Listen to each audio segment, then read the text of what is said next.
சரி, ஓகே. அஸ்ஸலாமு அலைக்கும். வணக்கம் பிள்ளைகள். கெமிக்கல் கல்குலேஷன் ரிவிஷன் பார்த்து கொண்டு போகிறோம். குறிப்பாக ஏ லெவல் 2025 எக்ஸாம் எழுதியிருக்கிற பிள்ளைகளுக்கான, அதே மாதிரி கடந்த காலங்களில் எக்ஸாம் எழுதி ரிப்பீட் பேட்ச்ல இருக்கக்கூடிய பிள்ளைகளுக்கான கெமிக்கல் கல்குலேஷன் ரிவிஷன் பார்த்து கொண்டு போகிறோம். ஸோ இந்த வகுப்புகள் வாரத்தில் 4 நாட்கள் இரவு 9லேருந்து 11 மணி வரை நடந்து கொண்டிருக்குது. வியாழன், வெள்ளி, சனி, ஞாயிறு இரவு 9லேருந்து 11. ஸோ இதில் நாங்கள் கடந்த கிளாஸில் ஏற்கனவே உங்களோட நான் சொன்ன மாதிரி 2000லேருந்து 2024 வரைக்கும் வந்த அனைத்து எம்சிக்யூ வினாக்களும் டிஸ்கஸ் பண்ணுறோம். அதோடு சேர்த்து 2011லேருந்து 2024 வரைக்கும் வந்த ஸ்ட்ரக்சர், கடைசியாக ஒரு 10 வருஷத்துக்குள்ள வந்த எஸ்ஏ வினாக்கள்.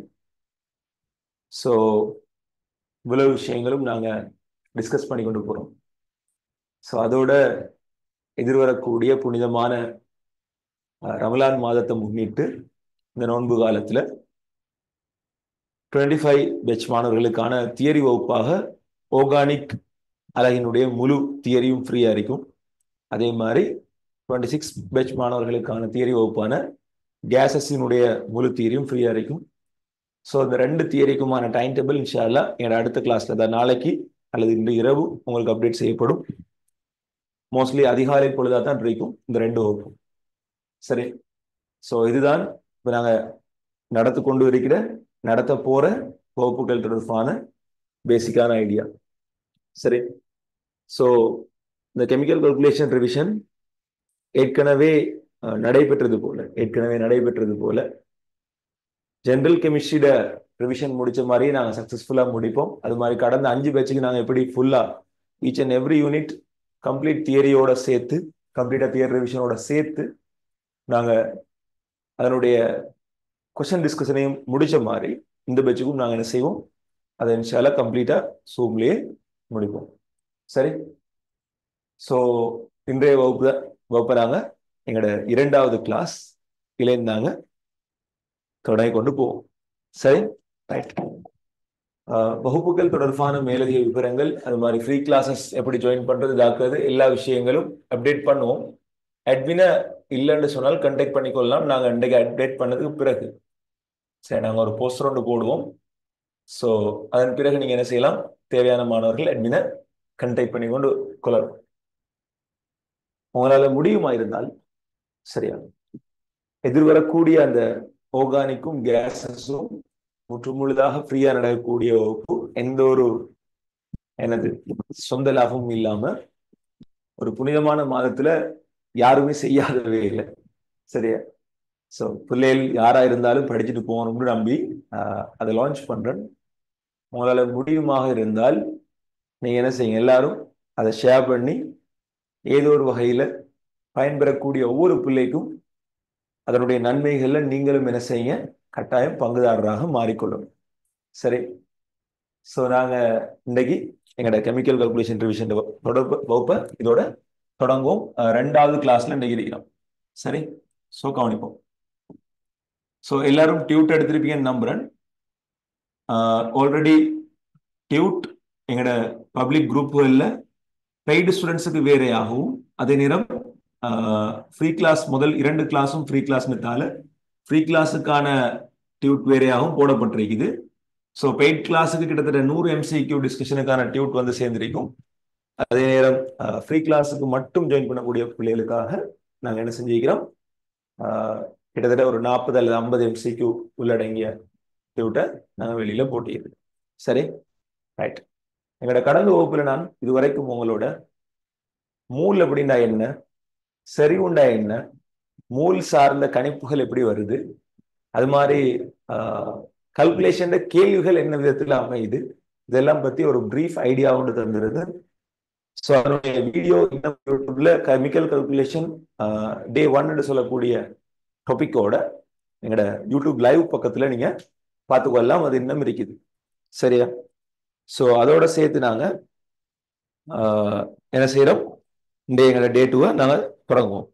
ஸோ இதுல 25 ஆக்கள் மட்டும்தான் ஜாயின் பண்ணுங்க, 26 ஆக்கள் ஜாயின் பண்ணீங்களா ரிவிஷன்ல நீங்க 26 வந்து தியரியில தான் ஜாயின் பண்ணலாம், ரிவிஷனுக்கு நீங்க ஜாயின் பண்ண முடியாது. சரி, ஓகே. ஸோ கவனிங்க, எங்களோட கடந்த வகுப்புல நாங்க இதுவரைக்கும் சரியாக ஐ திங்க் 8 MCQ வினாக்கள் முழுமையாக பார்த்திருக்கிறோம் எங்களோட லாஸ்ட் கிளாஸ்ல. ஸோ இன்னைக்கு நாங்க அதுல இருந்து என்ன செய்வோம், எங்களோட வகுப்பை தொடர்ந்து கொண்டு போவோம். சரியா, ரைட். இப்போ கவனிங்க பிள்ளைகள், 9வது கேள்வி எடுங்க. இன்னைக்கு நீங்க 9வது கேள்வி எடுங்க. நாங்க இதுல இருந்து என்ன செய்வோம், எங்களோட வினாக்கள் டிஸ்கஷனை பார்த்து கொண்டு போவோம். ரைட், கவனிங்க. இந்த 9வது கேள்வின்னு சொல்றது உண்மையிலேயே 2015ல வந்த 6வது MCQ. ஸோ 2015ல வந்த 6வது MCQ. கவனிங்க, கார்பனேற்று கலவை ஒன்றில் அடங்கியுள்ள மெக்னீசியம் கார்பனேட், கால்சியம் கார்பனேட் என்பவற்றுக்கு இடையிலான மூலர் விகிதம் முறையே 5க்கு 1 ஆகும். ஸோ ஒரு கார்பனேட் கலவை ஒன்று இருக்குது, அதுல மெக்னீசியம் கார்பனேட்டும் அதோட சேர்த்து கல்சியம் கார்பனேட்டும் கலந்திருக்குது. சோ இதுல மெக்னீசியம் கார்பனேற்ற விகிதம் 5 மடங்குண்டால் இதுல விகிதம் 1 மடங்கு. சோ 5க்கு 1 அடிப்படையில் தான் இந்த கார்பனேட்டுகள் கலவை அடங்கியிருக்குது. இக்கலவையின் தெரிந்த திணிவு ஒன்றை வெப்பமாக்கிய போது உருவாகிய CO2 ஆனது நியம வெப்பநிலை அமுக்கத்தில் 134.4 லிட்டர் ஆகும். நான் ஆல்ரெடி உங்களுக்கு சொல்லிக்கிறேன், கல்குலேஷன் வினாக்கள் செய்யும் போது ஏழுமான அளவு அலகுகளை உங்களுக்கு முடியுமான அளவு உங்களுக்கு தெரிந்த பார்வையில பாருங்க. அதாவது இப்ப டெசிமீட்டர் கணம்னு சொன்னால் லிட்டர்ல பாருங்க, மீட்டர் கணம்னு சொன்னா 1000 லிட்டர்னு பாருங்க, சென்டிமீட்டர் கணம்னு சொன்னா மில்லி லிட்டர்னு பாருங்க. சோ உங்களுக்கு தெரிந்த அலகுல பாருங்க. சோ சிம்பிளா சொல்லணும்னு சொன்னால் இது ரெண்டையும் வெப்பப்படுத்துறாங்க. ஒரு வெப்பப்படுத்துற நேரம் மெக்னீசியம் கார்பனேட்ல இருந்து என்ன உருவாகும், உங்களுக்கு இந்த வெப்ப பிரிகை மூலம் இது ஒரு மீளும் தாக்கம், கார்பனேட்டுகளோட வெப்ப பிரிகை ஒரு மீளும் தாக்கம். இந்த வெப்ப பிரிகையில் உங்களுக்கு என்ன உருவாகும், மெக்னீசியம் ஆக்சைடும் CO2 வாயும் உருவாகும். அதே மாதிரி கல்சியம் கார்பனேட் இதுவும் கலந்திருக்கிறதால இதை வெப்பப்படுத்தும் போது என்ன உருவாகும், உங்களுக்கு கல்சியம் ஆக்சைடும் CO2 வாயும் உருவாகும். இப்படி ரெண்டு சைடாலையும், அதாவது இந்த சேர்வையில் இருக்கக்கூடிய ரெண்டு பக்கத்தாலையும் என்ன உருவாகும், CO2 வாயுவும் அவற்றினுடைய தனித்தனி ஆக்சைடும் இந்த இடத்துல உருவாக போகுது. சோ இந்த ஆக்சைடுகளையும் இந்த CO2 வாயுவையும் இப்ப கருத்துல வச்சுதான் இந்த கேள்வி அமைஞ்சிருக்குது. ப்ரொஃபசர் சொல்றாரு அவங்ககிட்ட, இந்த இடத்துல உருவான CO2 வாயு, இந்த இடத்துல உருவாகக்கூடிய CO2 வாயு, அதாவது ரெண்டு சைடாலையும் உருவான CO2 வாயு நியம வெப்பநிலை அமுக்கத்துல STPல 134.4 லிட்டர் சொல்றாரு. அவங்களுக்கு தெரியும் STPல நியம வெப்பநிலை அமுக்கத்துல ஒரு மூல் வாயுவால உற்பத்தி செய்யப்படுற அமுக்கம் எவ்வளவு, 22.4 லிட்டர். ஒரு மூல் வாயுட உற்பத்தி செய்யறதால ஏற்படுற கனவு எவ்வளவு, 22.4 லிட்டர். சோ வருடத்துல 134.4 லிட்டர்னு தெளிவா தாரார். ஆகவே நீங்க இந்த இடத்துல உருவான மொத்த வாயு மூல கண்டுபிடிக்கலாம். இந்த இடத்துல உருவான மொத்த வாயு மூல் 134.4 நீங்க 22.4 பிரிச்சீங்கன்னா சிம்பிளா உங்களுக்கு விளங்கும், 5 விளங்கும். சோ 2 20 6 விளங்கும், 6 22 எஸ் 6 மூல் உருவாகி இருக்கும், 6 மூல் உருவாகி இருக்கும். சரியா, உங்களோட கேள்வி என்னன்னு சொன்னால் வெப்பமாக்கிய கார்பனேட் கலவையிட திணிவு என்னன்னு கேட்கிறாரு. சோ இந்த வெப்பமாக்கிய கார்பனேட் கலவைக்கு இருக்கக்கூடிய திணிவு என்னன்றதுதான் நம்மளோட கேள்வி. சோ நீங்க முதலாவது யோசிக்கணும், இதுல இருந்து இப்ப எங்களுக்கு என்ன செய்யலாம். இப்ப எங்களுக்கு மொத்த வாயுக்களோட மூல் தெரியும், எங்களுக்கு இந்த இடத்துல மொத்த வாயுக்களோட மூல் தெரியும். சோ நாங்க இதுல இருந்து நாங்க என்னத்தை பார்க்கணும், சோ இதுல இருந்து நாங்க முதலாவது தனித்தனியாக ஒவ்வொரு வாயுக்களுக்கும் எத்தனை மூல் வந்திருக்கும், தனித்தனியாக இதுல இருந்து எவ்வளவு திணிவு வந்திருக்கும் சொல்லி நான் கண்டுபிடிக்கணும். சோ நான் சும்மா சொல்றேன், இதுல இருந்து எவ்வளவு வந்தது, இதுல இருந்து எவ்வளவு வந்து எனக்கு தெரியாது, இதுல இருந்து எவ்வளவு வந்தது, இதுல இருந்து எவ்வளவு வந்து எனக்கு தெரியாது. சரியா, ஆனா நான் சிம்பிளா உங்களுக்கு ஒரு உதாரணம் ஒன்று சொல்றேன். இப்ப இதுல இருக்கிற திணிவு 5 கொண்டு தானே. சோ இப்ப இதுல இருக்கிற திணிவை நான் எக்ஸ்ன்னு எடுத்தால், இங்க இருக்கிற திணிவு எவ்வளவு, எனக்கு 5x, இங்க இருக்கிற திணிவு எவ்வளவு 5x, அதாவது இதை போல 5 மடங்கு பெருசு. ஆகவே இங்க இருக்கிற திணிவு எனக்கு நான் 5x எடுத்தால் இதுல பீசமான மூல் வீதம் எனக்கு தெரியும் ஒன்று கொண்டு. ஆகவே 5x திணிவால உருவாகக்கூடிய வாயுட அளவும் 5x. இதர பீசமான மூல் விகிதமும் ஒன்று கொண்டு இதர பீசமான மூல் விகிதமும் ஒன்று கொண்டு இதர திணிவு நான் எக்ஸ் எடுத்தால் இங்கிருக்கக்கூடிய உருவான வாயுக்களோட அளவும் எக்ஸ் தான். சோ மொத்தமாக 6x, அதாவது 6xக்கு தான் 6 மூல் வாயு உருவாகி இருக்குது. ஆகவே எக்ஸ் சொல்றது இந்த இடத்துல என்னது, ஒரு மூல். ஆகவே எக்ஸ் சொல்றது ஒரு மூல். சோ சிம்பிளா அப்ப நீங்க சொல்லலாம், இருந்த மெக்னீசியம் கார்பனேற்ற மூல் அளவு 5 மூல், இருந்த கல்சியம் கார்பனேற்ற மூல் அளவு 1 மூல். சரி, சோ இதுல இருந்து நீங்க கார்பனேட்னு சொன்னால் உங்களுக்கு தெரியும் 56, அதே மெக்னீசியம் சொன்னால் 24. சோ இதுல இருந்து இத சார் மூல கூட்டு திணிவு 80 கிராம் மூல் -1, 80 கிராம் மூல் -1. சோ நீங்க இதுல இருந்து என்ன செய்யலாம், அதனுடைய திணிவை கண்டுபிடிக்கலாம். சோ அடுத்த உருவான மெக்னீசியம் கார்பனேற்ற திணிவு எவ்வளவு, 5 தர 80, 400 gram. So 400 gram magnesium carbonate இதுக்குள்ள இருக்குது. அதே மாதிரி இதுல உங்களுக்கு தெரியும் கார்பனேட் என்று சொன்னால் 56, அதே நேரம் கல்சியம் சொல்றது 40. சோ மொத்தமாக எவ்வளவு வருதுங்க, கல்சியத்துக்கு எத்தனை போட்டீங்கன்னா, சோ அவர்ல மொத்தமா எவ்வளவு வருது, 5ன்னு சொன்னால் சரிதானே. Carbonate 24, calcium carbonate 32, 48, 60, 60 4 84. சாரி 84 என்றால் 420, 420. சரி, ரைட். சோ இதுல கல்சியம் கார்பனேட் சொல்லும்போது எவ்வளவு வரும், அது 100 கிராம் மூல் -1, 100 கிராம் மூல் -1. சோ சிம்பிளா அதுல திணிவு உங்களுக்கு எப்படி வரப்போகுது, அதோட திணிவு உங்களுக்கு எப்படி வரப்போகுது, 100 கிராம் வரப்போகுது. சோ இதுல 100 கிராம், இதுல 420 கிராம், மொத்தமாக இந்த ஆரம்ப திணிவோட அளவு எவ்வளவு, 520 கிராம். ரைட், எல்லாருக்கும் விலகிட்டு அந்த கேள்வி செஞ்சது ஒரு தடவை ஹேண்ட்ஸ் அப் தாங்க போகும். எல்லாருக்கும் விலகிட்டு அந்த கேள்வி செஞ்சது சிம்பிளான ஒரு கல்குலேஷன் கேள்வி 2015ல வந்திருக்குது. சோ எங்களுக்கு மொத்த வாயுக்களோட மூலளவு தந்திருக்கிறாங்க, அதே நேரம் ஆரம்ப திணிவு விகிதம் தந்திருக்கிறாங்க. சோ எங்களுக்கு அந்த திணிவு விகிதத்தை அடிப்படையாக வைத்து தெரியாக்கணையத்தை எடுத்து இதுல இங்கிருந்து 5 மடங்கு வாயு உருவாகினால் இங்கிருந்து 1 மடங்கு வாயு உருவாகுதுன்னு சொல்லி நாங்க என்ன செய்யலாம், கெஸ் பண்ணி கொள்ளலாம். சோ உருவான மொத்த வாயு மூல நாங்க என்ன செய்யலாம், அதனுடைய விகிதத்தின் அடிப்படையில் நாங்க பிரித்தால் எங்களுக்கு இங்க இருந்து 5 மூல் வாயு, இங்க இருந்து 1 மூல் வாயு உருவாகிருக்கும். 5 மூல் வாயு உருவாகணும்னால் 5 மூல் திணிவு வந்திருக்கணும். 1 மூல் வாயு உருவாகணும்னால் 1 மூல் திணிவு வந்திருக்கணும். காரணம் அதனுடைய பீசமானம் ஒன்று கொண்டு. சோ அதுல இருந்து சிம்பிளா நீங்க உங்களுக்கு மூல் தெரியும், அதே நேரம் சார் மூல கூட்டு திணிவு தெரியும். ஆகவே நீங்க என்ன செய்யலாம், மூல் தர சார் மூல கூட்டு திணிவு, அதனுடைய திணிவு ஒன்று எடுக்கலாம். சோ இதுல திணிவை கண்டுபிடிப்பீங்க 420, இதுல திணிவை கண்டுபிடிப்பீங்க 100, ரெண்டையும் சேர்த்தால் 520. ஒரு ஹேண்ட்ஸ் போனதாக போகும், விளங்கிட்டா? ஒரு ஹேண்ட்ஸ் போனதாக போகும், விளங்கிட்டா? ஓகேவா? many more happy returns of the day. Okay, thank you. நிறைய பேர் உண்மையிலேயே கிட்டத்தட்ட எத்தனை ஆயிரம்னு எனக்கு சொல்றதுக்கு இல்லை. என் வாட்ஸ்அப்பும் நிறைஞ்சி, 2 வாட்ஸ்அப்பும் நிறைஞ்சி, அட்மின் வாட்ஸ்அப்பும் நிறைஞ்சி, அங்கால என்னது டெலிகிராமையும் நிறைச்சி, அங்கால நார்மல் இதையும் நிறைச்சி வச்சிருந்தீங்க. உண்மையிலேயே உங்களோட அன்புக்கும் உங்களுடைய வாழ்த்துக்களுக்கும் உண்மையா மனமார்ந்த நன்றியை தெரிவித்துக் கொள்றேன். சரியா? சோ இன்னும் என்னை போலவே நீங்களும் என்ன செய்யணும், இந்த சமூகத்துல சிறந்து விளங்கணும்னு சொல்லி உங்களுக்காக மனமாற நான் பிரார்த்திக்கிறேன். தயவு செய்து கோவிக்க வேணாம். நிறைய பிள்ளைகள் சரியா 12 மணிக்கு பார்த்தே மெசேஜ் போட்டிருந்தீங்க. என்னால உங்களுக்கு அந்த உரிய டைமுக்கு ரிப்ளை பண்ண இல்லாம போயிட்டு உங்களுக்கே தெரியும். சரியா?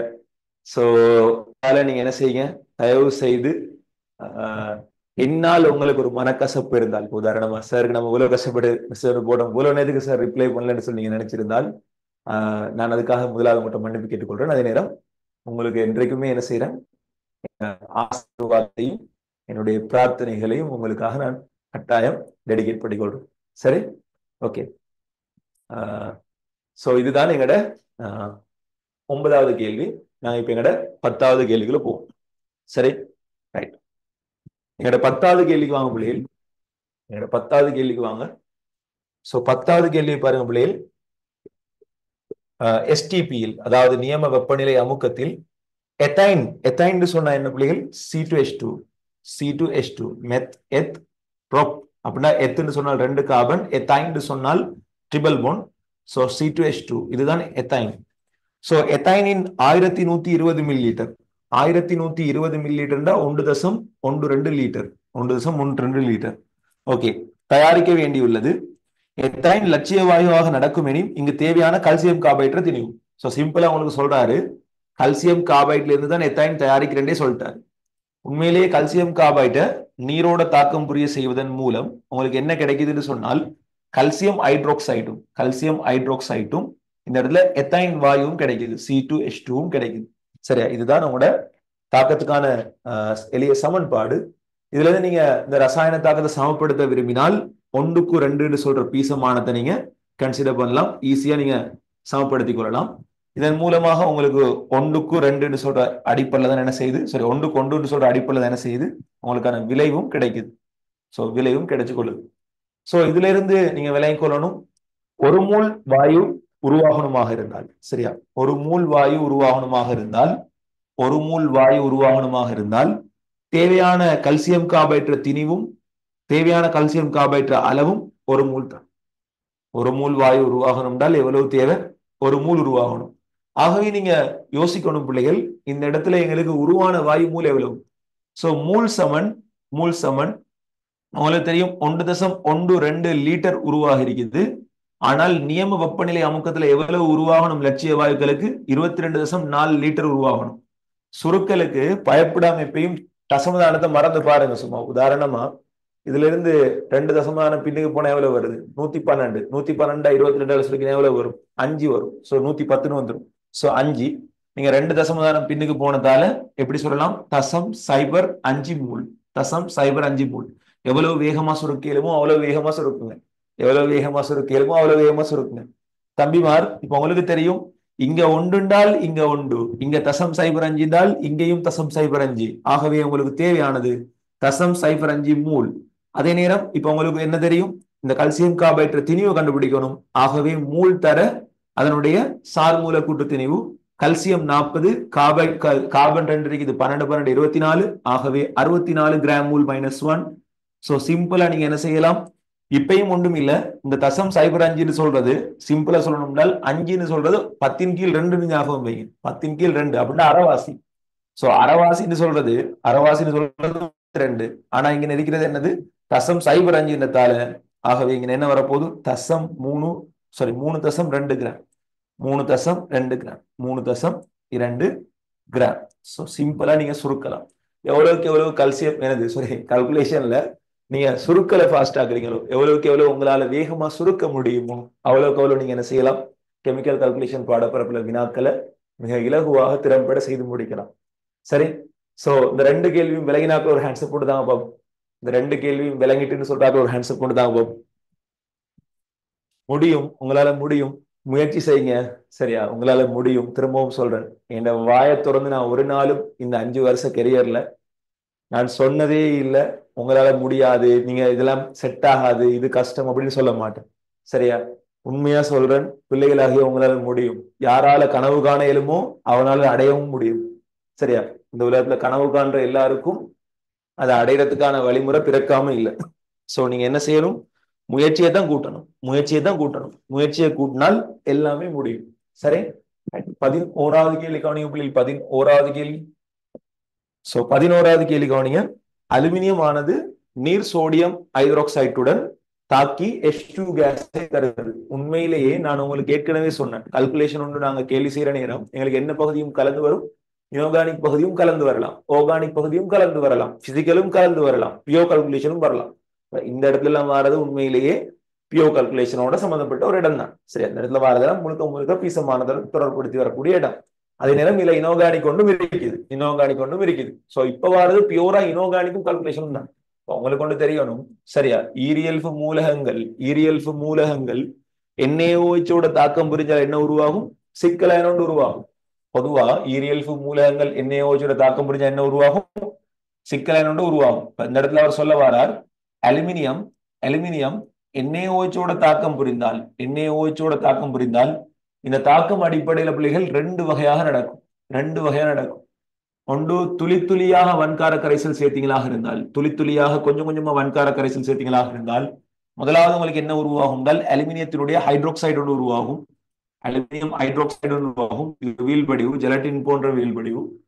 சோ இந்த அலுமினியம் ஹைட்ரோக்சைடுக்கு திரும்ப நீங்க மிகையாக வன்கார கரைசல் சேர்த்தீங்களாக இருந்தால், மிகை NaOH சேர்த்தீங்களாக இருந்தால், அதுல இருந்து உங்களுக்கு என்ன உருவாகும் என்றால் சிக்கலைன் உருவாகும். அதுல இருந்து உங்களுக்கு என்ன உருவாகும்? ஒரு சிக்கலைன் கரைசல் உருவாகும். சரி, ரைட். அதே நேரம் ஒரு அலுமினியம் சொல்லக்கூடிய ஈரியல்பு மூலகத்துக்கு நீங்க விரும்பினால் டைரக்டா மிகை வன்கார கரைசல் சேர்க்கவும் முடியும். டைரக்டா மிகை வன்கார கரைசல் சேர்க்கவும் முடியும். அப்படி நீங்க டைரக்டா மிகை வன்கார கரைசல் சேர்த்தாலும் என்ன உருவாகும்? உங்களுக்கு ஒரு சிக்கலைன் கரைசல் தான் உருவாகும். ஆனால் ஞாபகம் வைங்க பிள்ளைகள், NaOH ஊடாக நீங்க ஹைட்ரோக்சைடு எடுத்து அதுக்கு பிறகு சிக்கலைன் உருவாக்கினால் இந்த பாதையில விளைபொருளாக நீர் தான் வரும். சரியா? ஆனால் நீங்க டைரக்டா மிகை வன்கார கரைசல போட்டு சிக்கலைன் எடுத்தீங்களாக இருந்தால் இந்த பாதையில இன்னும் ஒரு பக்க விளைபொருளாக யார் வரும்? H2 கேஸ் வரும். இந்த பாதையில யார் வரும்? H2 கேஸ் வரும். சோ இவர் H2 கேஸ் தான் எடுக்கிறாரு அப்படின்னால் மிகையாக எடுக்கிறாரு. இந்த சிக்கலைன் கண்டுபிடிக்கிறது எப்படி? இந்த இடத்துல தாக்கத்துக்கு வரக்கூடிய சிக்கலைனை கண்டுபிடிக்கிறது எப்படி? சரியா? நிறைய பேருக்கு சிக்கலைன் எழுத தெரியாது. எப்படி சிக்கலைன் கண்டுபிடிக்கிறது? சரியா? நீங்க உண்மையிலேயே நீங்க ப்ரீவியஸ் பேச்சஸ்ல நீங்க படிச்சிருந்த ஒரு ஆளா இருந்தால், நீங்க 25ல தியரியை ஒழுங்கா சரியா முடிச்ச ஒரு ஆளா இருந்தால், அல்லது ப்ரீவியஸ் பேச்சஸ்ல நீங்க சரியா படிச்ச ஒரு ஆளா இருந்தால், இந்த சிக்கலைனை நீங்க சிம்பிளா எழுதலாம். சரியா? நான் ஒரு ட்ரிக் ஒன்று சொல்லித்தான் கவனிங்க. எப்போதும் வன்கார கரைசல் சிக்கலைன் எழுதும் போது முதலாவது அவற்றினுடைய ஆக்சைடுகளை எழுதுங்க. உதாரணமா வன்கார கரைசலுக்குரிய ஆக்சைடு யாரு? Na2O. வன்கார கரைசலுக்கான ஆக்சைடு யாரு? Na2O. அலுமினியத்துக்கான ஆக்சைடு யாரு? Al2O3. Al2O3. சோ இது ரெண்டையும் அடுத்த ஸ்டெப்ல சேர்த்து எழுதுங்க. சேர்த்து எழுதினால உங்களுக்கு என்ன வரும்? Na2Al2O4. இந்த இடத்துல ஒரு பிரச்சனை ஒன்று இருக்குது. இனோர்கானிக்ல உங்களுக்கு தெரியும், அணுக்களை நீங்க எப்படி வரிசைப்படுத்தணும்? எளிய முழு எண் விகிதத்துல தான் நீங்க சூத்திரமாக எழுதணும். சோ இதுல எளிய முழு எண் விகிதம் இல்லாம 2க்கு 4 அடிப்படையில் இருக்கிறதால இதை நீங்க யாரா மாத்தணும்? 1க்கு 2 அடிப்படையில் மாத்தி எழுதணும். ஆகவே இவடத்தை உருவாகக்கூடிய சிக்கலைன் யாரு? NaAlO2. சோ சிம்பிளா இவடத்தை உருவான சிக்கலைன் யாரு? NaAlO2. ஒரு நிறமற்ற சிக்கலைன், ஒரு நிறமற்ற கரைசல், ஒரு நிறமற்ற சிக்கலைன் கரைசல். இது இனோர்கானிக்ல நீங்க தெரிஞ்சிருக்கணும் இது எப்படி எழுதுற அப்படின்னு சொல்லக்கூடிய விஷயத்த. சரியா? ரைட். கவனிங்க பிள்ளைங்க. சோ சிம்பிளா இப்ப நீங்க தாக்கம் இனோர்கானிக்ல இருந்து எடுத்துக்கொள்வீங்க. அலுமினியம் சொல்றது NaOH ஓட தாக்கம் புரிந்து இந்த தாக்கத்தின் ஊடாக உங்களுக்கு என்ன வருது? Na2Al O2 வருது. சரி, இதோட சேர்த்து H2 கேஸ் வருது. சோ 2 ஹைட்ரஜனை சமப்படுத்துறதுக்கு நீங்க 2 NaOH போட்டாலும் சிக்கல் ஒன்று வரும். சோ அப்ப இங்க 2 போட்டால் ஆட்டோமேட்டிக்கா என்ன வரும்? இடத்துல 4 NaOH, 4 அலுமினியம், 2 NaO2. சோ சிம்பிளா அங்கால 4 சொன்னா 2 H2. சரி, 4க்கு 4க்கு 2க்கு ஒன்று அடிப்படையில் என்ன செய்யும்? இந்த தாக்கத்துக்கான உங்களோட விளைவு வந்து கிடைக்கும். சாரி சாரி சாரி சாரி 4 4 8 8 நாள் 4 சாரி 4 ஹைட்ரஜன் இங்கேயும் இருக்குது. ஆகவே 4 ஹைட்ரஜன் 8. சரி, 4க்கு 4க்கு 2க்கு 4. ரைட். இப்ப கவனிங்க, உங்கள்கிட்ட கேட்கிற கேள்வி என்ன? 1.8 கிராம் அலுமினியத்திலிருந்து, சரியா, 1.8 கிராம் அலுமினியத்திலிருந்து கிடைக்கும் H2 கேஸின் அளவு. சோ உங்களுக்கு தெரியும் 4 மூல் அலுமினியம் இருந்தால் 4 மூல் அலுமினியம் இருந்தால் உங்களுக்கு கிடைக்கிற H2 கேஸ் எவ்வளவு? 4 மூல். ஆகவே ஆகவே 1.8 கிராம் அலுமினியம் இருந்தால் உங்களுக்கு தெரியும் அலுமினியத்துல சார்பு மூலக்கூற்று திணிவு 27 கிராம் மூல் -1. எத்தனை மூல் கிடைக்கும்? இதான் உங்களுக்கு தெரிஞ்சுக்கும்.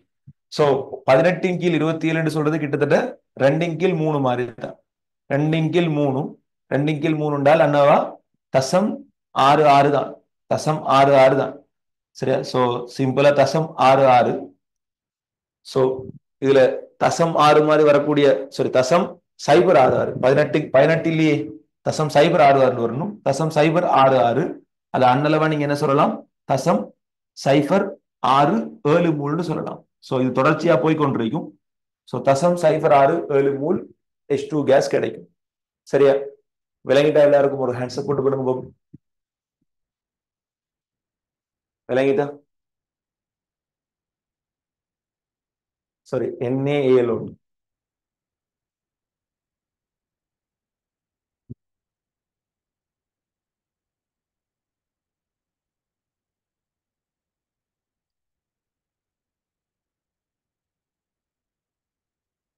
சரியா? ஓகேவா? சரி, ஓகே. சோ அடுத்த கேள்விக்கு நாங்க போவோம். சரி. சோ எங்கட 12வது கேள்விக்கு நாங்க போவோம்.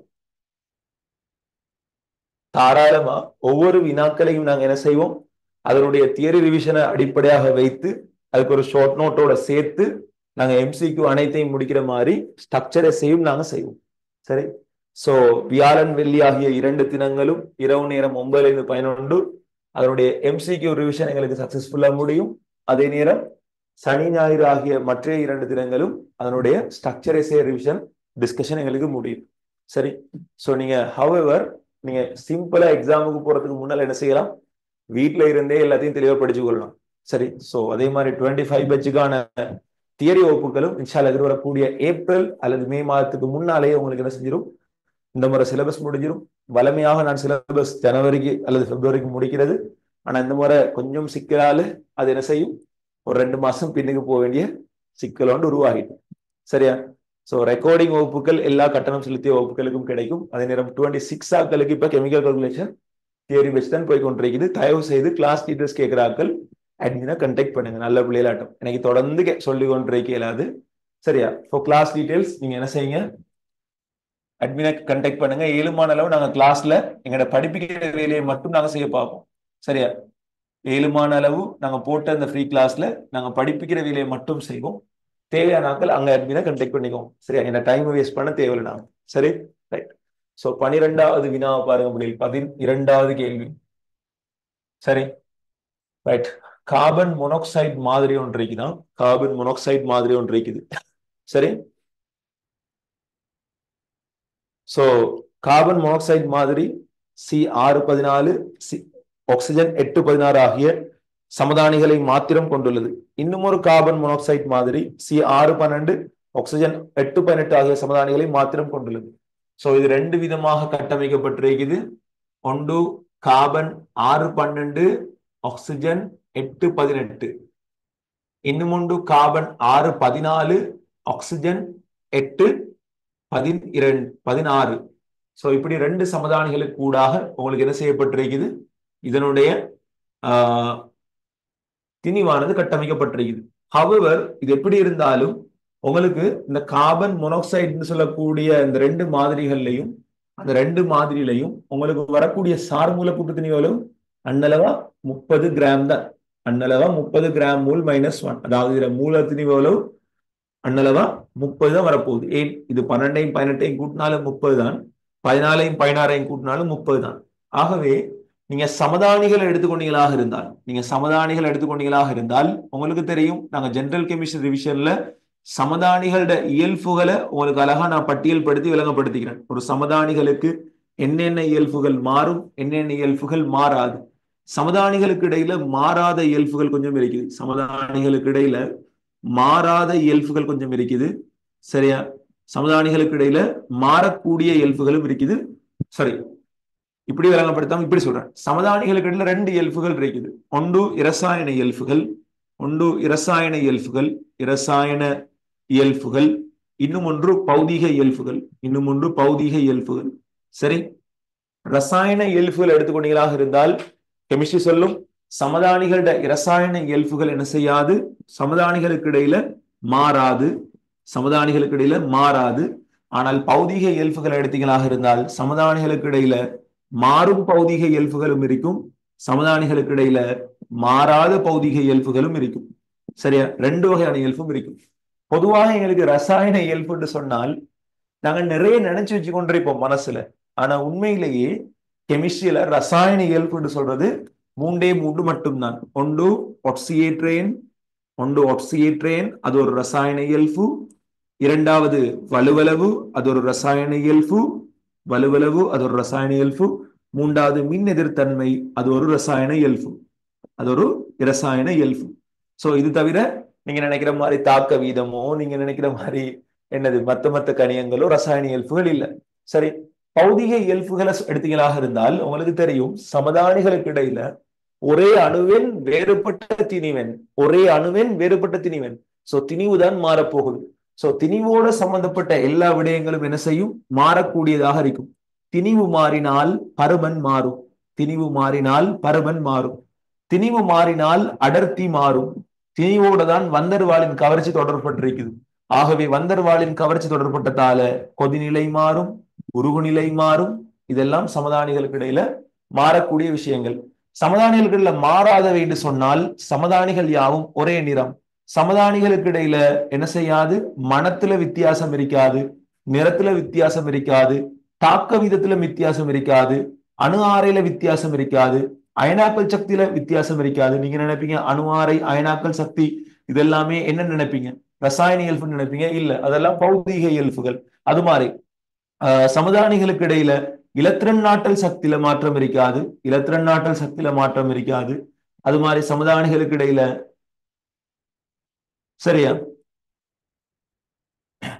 இதெல்லாம் சமதானிகளுக்கு இடையில மாறாத இயல்புகள். சமதானிகளுக்கு இடையில மாறாத இயல்புகள். இங்க அழைக்கிறது எல்லாம் சமதானிகளுக்கு இடையில மாறக்கூடிய இயல்புகள். சரியா? சோ இதெல்லாம் மெயினான ஆக்கள்.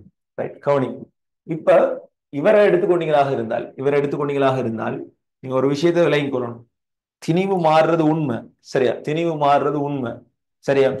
ஆனால் ஆனால் தனித்தனி அணுக்களுக்கு திணிவு மாறுது. இப்ப இங்கேயும் திணிவு மாறுது. ஆனால் மொத்த மூலக்கூறு எடுத்துக்கொண்டீங்களாக இருந்தால் இதால வார மொத்த மூலக்கூறுட மூலர் திணிவும் இதால வரக்கூடிய மூலர் திணிவு எவ்வளவு?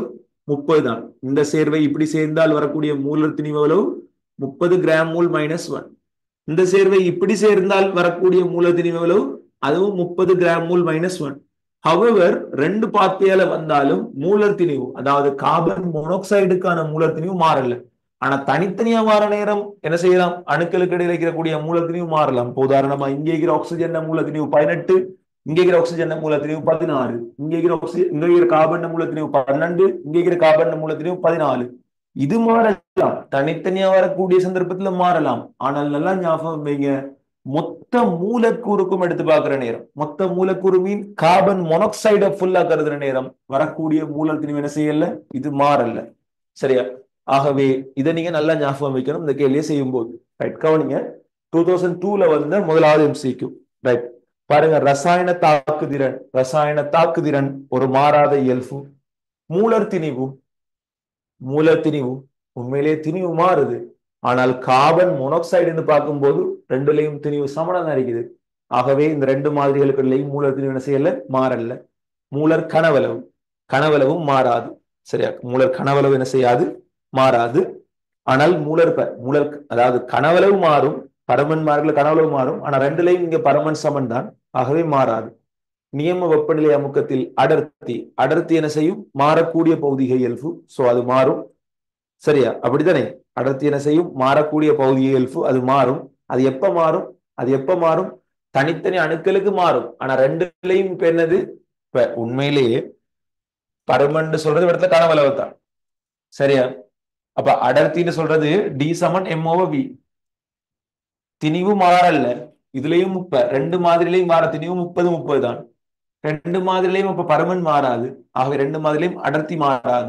கார்பன் மோனோக்சைடுக்கு எடுத்து பார்க்கும்போது இது உண்மை. ஆனா தனித்தனியா அணுக்களுக்கு பார்த்திருந்தா இது பொய். சரியா? ரைட். ஆகவே இவரது கேட்டது இரு மாதிரிகளுக்கும் இடையே ஒரு கோடு போடுங்க.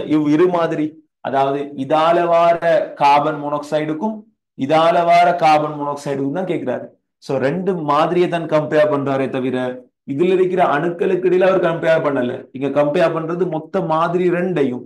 சோ ரெண்டு மாதிரிலையும் மூல திணிவு மாறல, ரெண்டு மாதிரிலையும் ஆகவே திணிவு மாறாட்டி பருமன் மாறல, பருமன் மாறத்துல அடர்த்தி மாறல. சோ அந்த இடத்துல அடர்த்தி மாறாது. திணிவு ரீதியில் கார்பன், ஆக்சிஜன் ஆகியவற்றின் சதவீத அமைப்புகள் இப்ப நாங்க யோசிக்கோம். இப்ப இதுல கார்பன் சதவீதம் எப்படி இருக்குது? சும்மா யோசிக்க பார்ப்போம். இதுல கார்பன் சதவீதம் என்ன? மொத்த மூல் 30 கிராம் மூல் -1ல 12 வீதம் கார்பன். ஆக்சிஜனுக்கு 30ல 18. சோ சதவீதம் போட்டால் 100. இங்கேயும் யோசிச்சு பாருங்க. கார்பனுக்கு எவ்வளவு? 30க்கு 14. சதவீதம் போட்டா 100. ஆக்சிஜனுக்கு எவ்வளவு? 30க்கு 16. சதவீதம் போட்டா 100.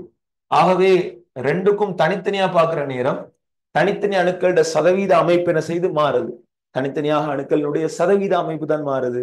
வேற எதுவும் என்ன செய்யல இந்த இடத்துல மாறல. ஆகவே நீங்க விடையாக தெரிவு செய்யறது ஐந்தாவது விடையா இருக்கும். நீங்க விடையாக தெரிவு செய்யறது ஐந்தாவது விடையா இருக்கும். சரி, ஓகே. விலகினாக்கள் ஹேண்ட்ஸ்அப் பண்ணுங்க. சோ இவர் சொன்னதுல உண்மையிலேயே வித்தியாசம் காட்டக்கூடிய இயல்பு என்னது? அஞ்சாவது இயல்பு மட்டும்தான், வேற எதுவும் வித்தியாசம் காட்டாது. சரி, விலங்கினாக்கள் ஒரு ஹேண்ட்ஸ்அப் போட்டுதான்.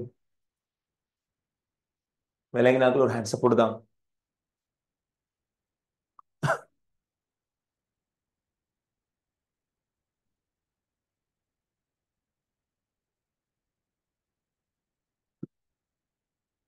ரைட். 13வது கேள்வி பாருங்க பிள்ளைகள். 13வது கேள்வி பாருங்க. மூலகம் ஒன்றின் சல்பைட்டின் நிறை அளவு, மூலகம் ஒன்றின் சல்பைட்டின் நிறை அளவு 64% சல்பரை கொண்டுள்ளது. சல்பைட் சொல்றது என்ன பிள்ளைகள்? S2-. S2- இருக்கக்கூடிய கந்தகத்தின் அளவு எவ்வளவாம்? 64%. சோ இந்த சல்பைட் எப்படி வேணாலும் இருக்கலாம் பிள்ளைகள். இப்போ உதாரணமா இந்த சல்பைட், இந்த சல்பைட் இப்படியும் இருக்கலாம்.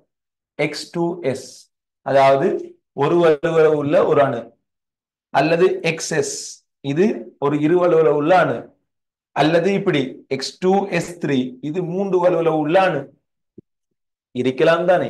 சும்மா யோசிச்சு பாருங்களேன். உதாரணமா Na2S இருந்தா இப்படி இருக்கும். சரியா? Na2S இருந்தா இப்படி இருக்கும். அது மாதிரி சரியா? பேரியம் S இருந்தா இப்படி இருக்கும். அது மாதிரி Al2S3 இருந்தா இப்படி இருக்கும். எத்தனை பேருக்கு இது விளங்குது? சோ சல்பைட்டோட சேரக்கூடிய கட்டாயன அடிப்படையா வைத்து அந்த சல்பைட் யாரா வேணாலும் இருக்கலாம். எத்தனை பேருக்கு இது விளங்குது? சோ அது மாறும். அது எங்களுக்கு சொல்ல தெரியாது. அது கட்டாயன பொறுத்து என்ன செய்யும், இந்த இடத்துல மாறும். இது எத்தனை பேருக்கு விளங்குது? இது எத்தனை பேருக்கு விளங்குதுன்னு கேக்குறேன். சோ அதனுடைய சூத்திரம் எங்களுக்கு இந்த இடத்துல கெஸ் பண்ண தெரியாது. சரி, பார்க்கலாம், பார்த்துக்கலாம். சரி, ரைட்.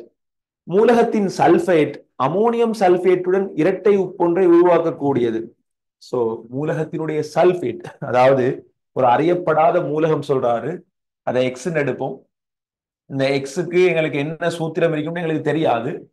ஆனால் அது என்ன செய்யுமாம்? அமோனியம் உப்போட இரட்டை சல்பேட் உருவாக்குமாம். சோ இரட்டை சல்பேட் உருவாக்குன்னு சொன்னா இந்த இடத்துல உருவாகிறது யாரு? அமோனியம் சல்பேட்டும் அமோனியம் சல்பேட்டும் NH4 twice SO4, இதுதான் அமோனியம் சல்பேட்.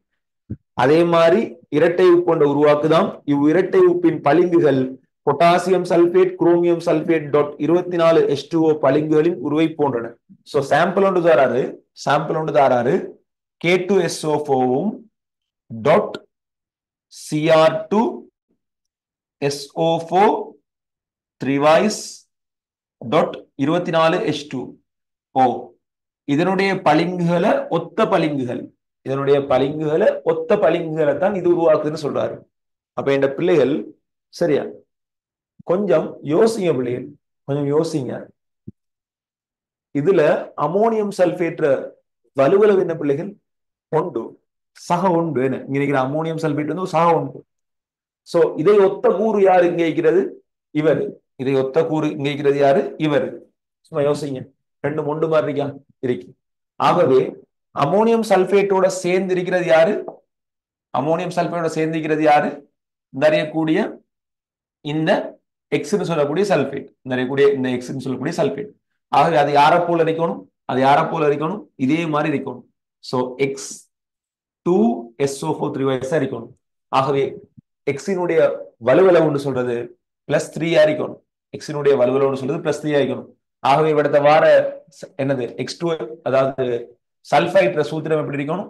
X2S3 இருக்கணும். எத்தனை பேருக்கு இது விளங்கிச்சு? ஹேண்ட்ஸ் போட்டு தாங்க பார்ப்போம். சூத்திரம் கண்டுபிடிக்கிறதுக்கு அவர் தந்த முதல் 3 வசனம் தாராளமா போதும். இந்த சல்பைட்டினுடைய சூத்திரத்தை கண்டுபிடிக்கிறதுக்கு, அதனுடைய வலுவளவை கண்டுபிடிக்கிறதுக்கு அவர் தந்திக்கிற 3 வசனம் போதும். ஏண்டால் இதுக்கு இது சிமிலர், இதுக்கு இது சிமிலர், ஆகவே இதுக்கு சிமிலர் இதுதான், இதுக்கு சிமிலர் இதுதான். சோ இதுக்கு சிமிலர் இதுதான் சொன்னால் இங்கே இருக்கிறதும் வந்துட்டு, சோ இங்க இருக்கிறது தான் இங்கேக்கு வரணும். சோ இங்கேக்கு வருதுன்னா இங்க இதுல வலுவளவு 3. சோ இங்க வலுவளவு 3 இதுல சூத்திரம் இதுதான், X2S3.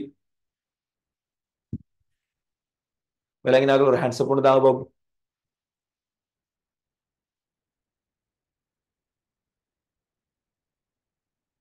லோகலோ ரைட். கடைசா சார் ப்ளீஸ் ரிப்பீட் கேட்டா என்ன பேட்ச்? என்ன பேட்ச்?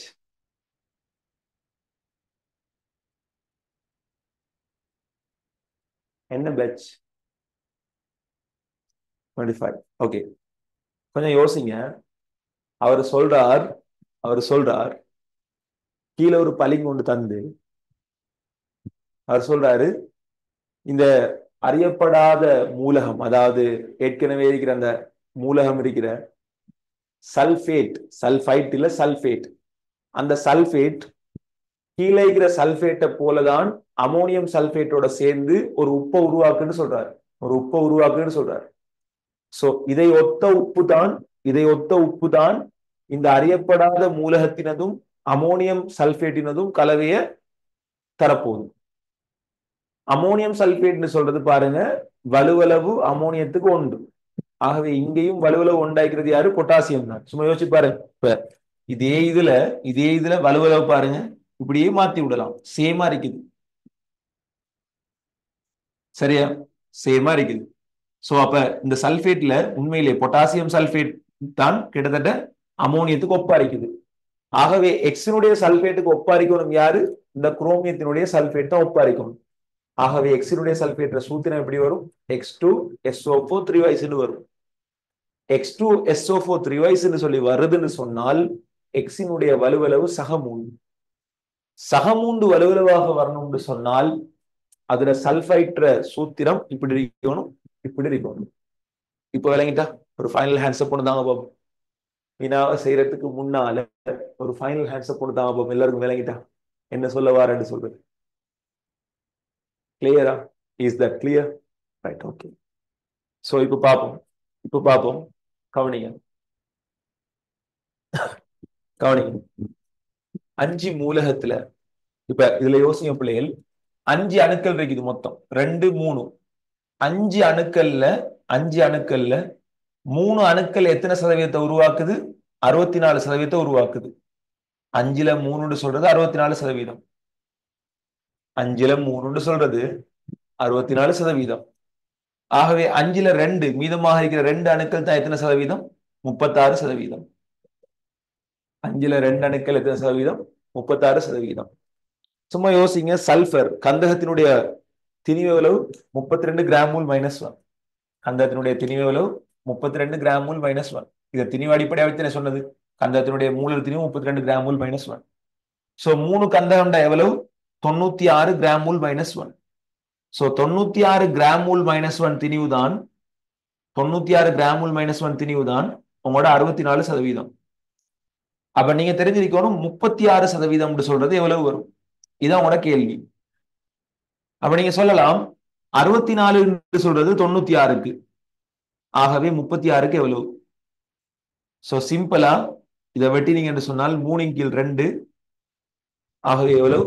1.5. 1.5 36ஆல பெருக்கினால் உங்களுக்கு எவ்வளவு வரும்? 54 gram -1. 54 gram -1.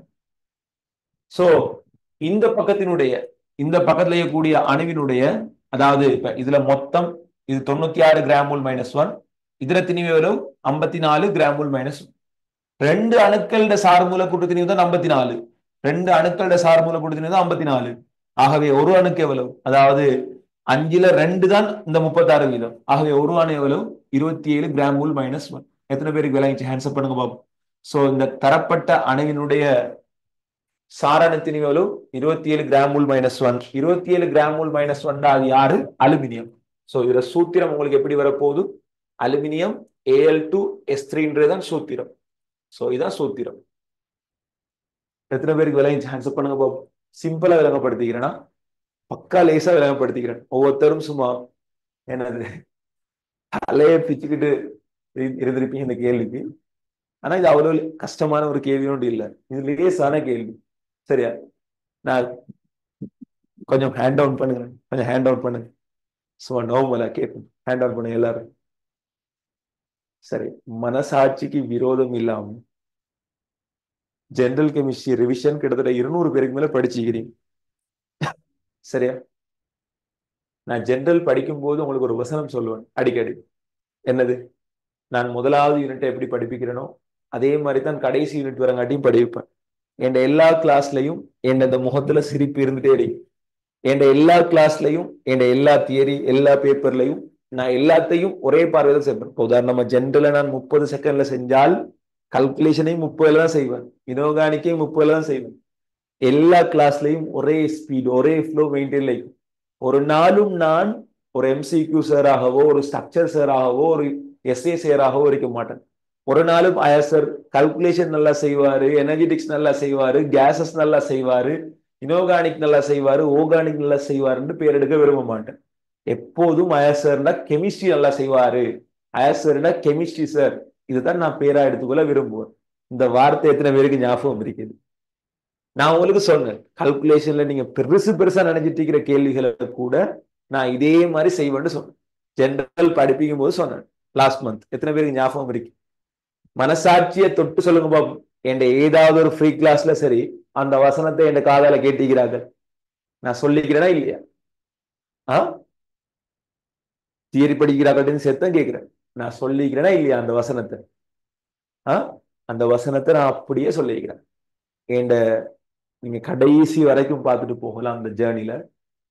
Each and every unit நான் படிப்பிக்கிற வேகம், நான் படிப்பிக்கிற விவேகம், நான் படிப்பிக்கிற ஸ்டைல், நான் படிப்பிக்கிற உத்திகள் ஒரே மாதிரி தான். சரி, if you want to become light up the other person life,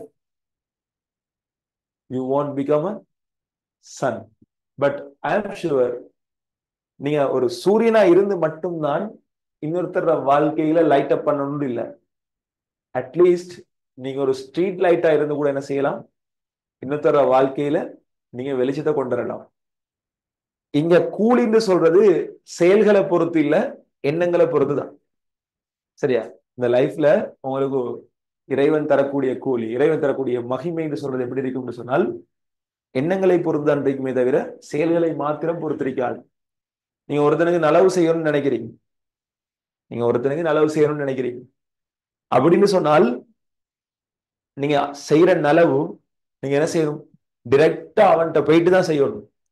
உதாரணமா நீங்க ஒரு மனுஷனை பார்த்து நீ நல்லா வரணும், உனக்கிட்ட இப்படி ஒரு குறை இருக்குது, நீ இதை திருத்தி கொள்ளணும் அப்படின்னு நினைச்சால் நீங்க என்ன செய்யணும், நீங்க டிரெக்டா அந்த மனுஷன்கிட்ட போயிட்டு சொல்லணும் இதை நீங்க திருத்திக்கோ அப்படின்னு சொல்லி.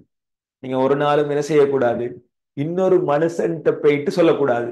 அல்லது இன்னொரு உதாரணம் பப்ளிக்கா வந்து ஒரு இடத்துல சோசியல் மீடியால வந்து இப்ப சொல்றது உங்கள்கிட்ட இந்த குறைகள் இருக்குது, நான் இதை நிவர்த்தி செஞ்சு கொள்றதுக்கு நான் உங்களுக்கு சஜஸ்ட் பண்றேன், நீங்க நல்லா இருக்கணும்னு ஆசைப்படுறேன். இதுக்கு பேர் சூழ்ச்சியா, வஞ்சகமா, இல்லாட்டி நலவா? இதான் நலவு? இதா ஒரு மனுஷனுக்கு நீங்க செய்யற நலவு இல்ல. இது என்னது? உங்களுக்கு அவர் மேல இருக்கிற பொறாமையிட வெளிப்பாடு. உங்களுக்கு தெரியுமா, இந்த சமூக வலைத்தளங்கள்ல நிறைய பேரை நாங்க பார்க்கலாம், அந்த ஹாஹான்னு சொல்ற ஒரு ரியாக்ட் இல்லைன்னு வைங்க, ஒரு மனிதனுக்கு ஹாஹான்னு சொல்ற அந்த ரியாக்ட் இல்லைன்னு வைங்க, இங்க பாதி பேர் பைத்தியக்காரன் ஆயிடுவானு. அந்த ஹாஹான்னு சொல்ற ரியாக்ட் மட்டும் இல்லாட்டி பாதி பேர் பைத்தியக்காரன் ஆயிடுவானு. ஏன்? அந்த பொறாமை அந்த வஞ்சகத்தனத்தை வந்து கக்குறதெல்லாம் எது இல்லை, அந்த ஹாஹான்னு சொல்ற ரியாக்ட். நான் சொல்றது உண்மையா பொய்யா யோசிச்சு பாரு. லைஃப்ல எப்பயுமே அடுத்தவனை பார்த்து அடுத்தவன லைஃப்ல தெருநாய்கள் போல நீங்க இருக்காதீங்க. சரியா? அடுத்தவன் முன்னேறதை பார்த்து கொலைக்கிற தெருநாய்களாக நீங்க இருக்காதீங்க. சரியா?